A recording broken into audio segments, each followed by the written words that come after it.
আসসালামু আলাইকুম ওরহমতুল্লাহি ওবারাকাতু। বন্ধুরা, আজ এই ভিডিওর মাধ্যমে এই ভাইরাল ভিডিও সম্পর্কে আলোচনা করব। আর এই ভিডিওতে যে শিশুটি দেখা গিয়েছে সেই শিশুটির মধুর ও আকর্ষণীয় আওয়াজে কোরআন তিলাওয়াত শুনব। যে তিলাওয়াত এতটাই আকর্ষণীয়, এতটাই মধুর যে শুনলে শুধু শুনতেই মনে চায়। যে তিলাওয়াত সরাসরি মানুষের হৃদয়ে আসর করবে। যে তিলাওয়াত শুনলে মানুষের মন গলে যাবে, মানুষের হৃদয় ঠান্ডা হয়ে যাবে। তো বন্ধুরা, আসুন আগে তার তিলাওয়াত শুনে নেই, তারপরে এই শিশুটি সম্পর্কে অবাক করা তথ্য আপনাদের সম্মুখে তুলে ধরবো ইনশাআল্লাহ।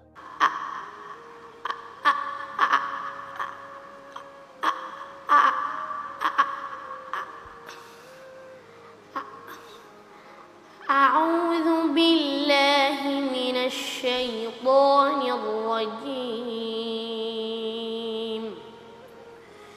بسم الله الرحمن الرحيم.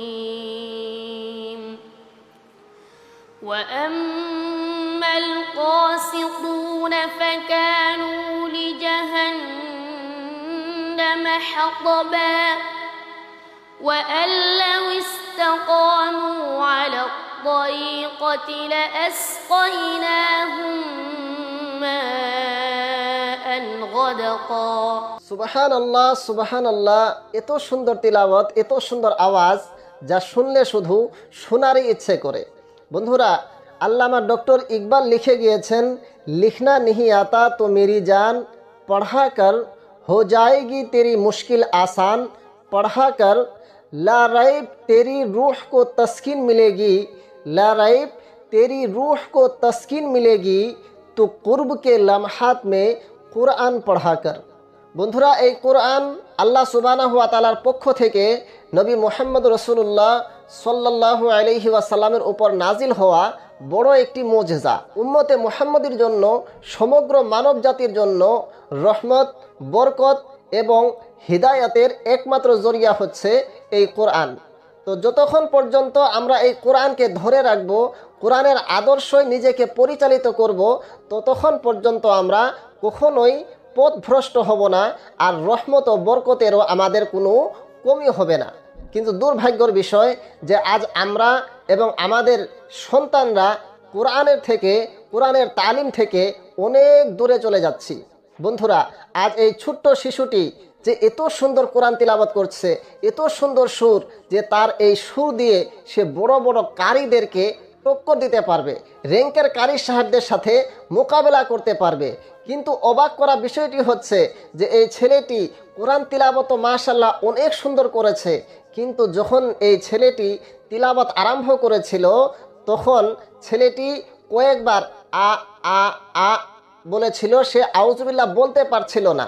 তার মানে এই ছেলেটি একজন তুতলা যে হাকলায় কথা বলে, আর এতটাই হাকলায় কথা বলে, এতটাই তুতলা যে সে আউযুবিল্লাহ পড়ার সময় অনেকবার শুধু আ আ আ করছিল, আউযুবিল্লাহ উচ্চারণ হচ্ছিল না।